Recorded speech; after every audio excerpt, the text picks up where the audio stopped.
Give the judges another shot at it? Forget about the fighters. I don't want to give the judges another shot at it. I've made up my mind. I'm not leaving this one to the judges again. Last time, they had their say.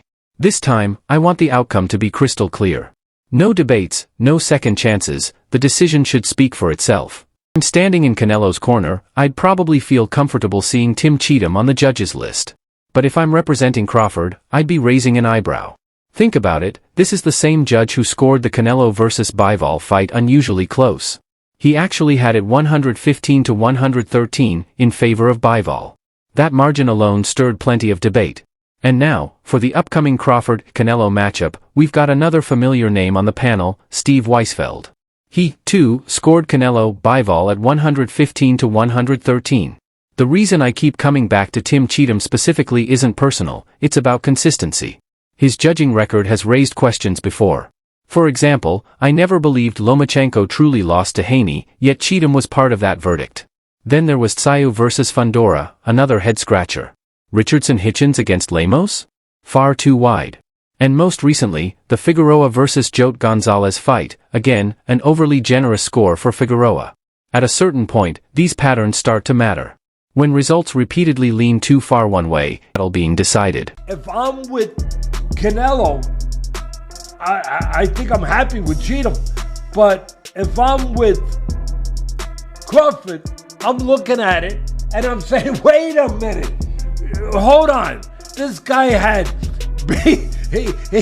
he had Canelo over Bivol. No, he had Bivol over Canelo. That's what I meant to say. I'm sorry. He had it that close. He had 115, 113. Now listen, there's another judge on this card who will be officiating this fight, Crawford vs. Canelo, Steve Weisfeld, who also scored at 115, 113. I've more singled out Tim Cheatham because of the inconsistencies. Because of his past record. Yeah, I didn't think Loma lost to Haney. That was one of them. I just talked about the Zoo versus Fundora, number 1. That one, unbelievable. Richardson-Hitchens versus Lemos, way too wide.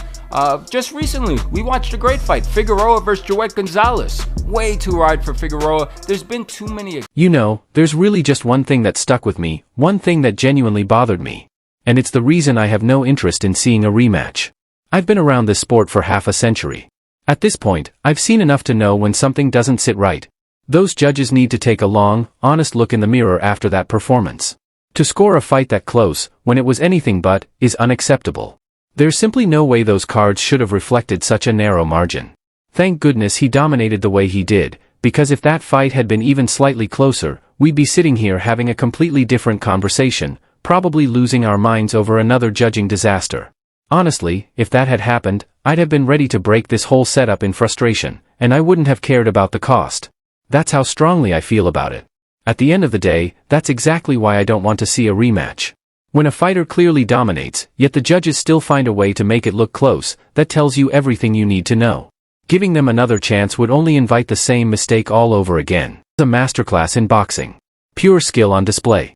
And let's be honest, if Bud hadn't made his performance so decisive, we might be having a very different discussion right now. Because no matter what anyone says, those scorecards don't make sense. I've never served as an official judge, but I've watched this sport for years.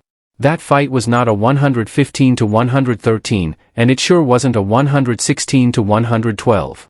Anyone who truly watched it knows exactly what they saw, a dominant performance, plain and simple. Bud controlled the pace, landed the cleaner, heavier shots, and dictated every exchange. Yes, Canelo applied pressure. Yes, he moved forward. But every time he stepped in, Bud answered right back, sharp, fast, and accurate. That's what real ring control looks like. To me, that's what makes boxing so beautiful. When it's executed the right way, it's art in motion. The true students of the game, not the casual viewers, understand it's like solving a live puzzle. Every move is met with a counter, every adjustment with a new response. When two skilled fighters bring that level... Bother me. There's only one thing that really did bother me. And that's why I don't want a rematch, I'll be honest. I've been in this business 50 years, too long to fool myself. Those judges should be really They got to look in the mirror to have it that close. There's no way it was that close. Thank God he dominated. Because otherwise we might be here talking a whole different thing and really going nuts. And I would definitely break this thing. Yes, you would. I believe you. And maybe that. And I'd owe money. And I couldn't care. I would pay it. But at the end of the day, that's why I don't want to see it again. He dominated, and the judges had it that close. Yeah. Give the judges another shot at it. Forget about the fighters. I don't want to give the When it's executed the right way, it's art in motion. The true students of the game, not the casual viewers, understand it's like solving a live puzzle. Every move is met with a counter, every adjustment with a new response. When two skilled fighters bring that level of thought and timing into the ring, it's poetry under the lights. Tonight, Bud did exactly that. He didn't just win, he painted a complete picture. By my count, he took at least 9 or 10 rounds with ease. Some might even argue 11. There's simply no logical way to watch that fight and think Canelo won as many rounds as judges Sutherland and Cheatham scored for him. If there were ever a time for oversight in this sport, this would be it. Because if a national commission ever decided to seriously investigate boxing's judging, I know exactly where they'd start, with judges like Sutherland and, yes, Tim Cheatham. And here's the real issue, it's not just that Cheatham's scorecards are off and off. It's who they favor. Time and time again, the numbers lean toward the A-side fighter, the star, the one the promoters want to see win. That's the danger sign flashing in bright red. Canelo is always the A-side, no debate there. And when the same judges consistently side with the biggest name in the room, it stops feeling like human error and starts looking like a pattern. That's what frustrates fans, that's what drives people away from the sport, and that's exactly why boxing's integrity keeps coming under the microscope. Bud not made it so convincing.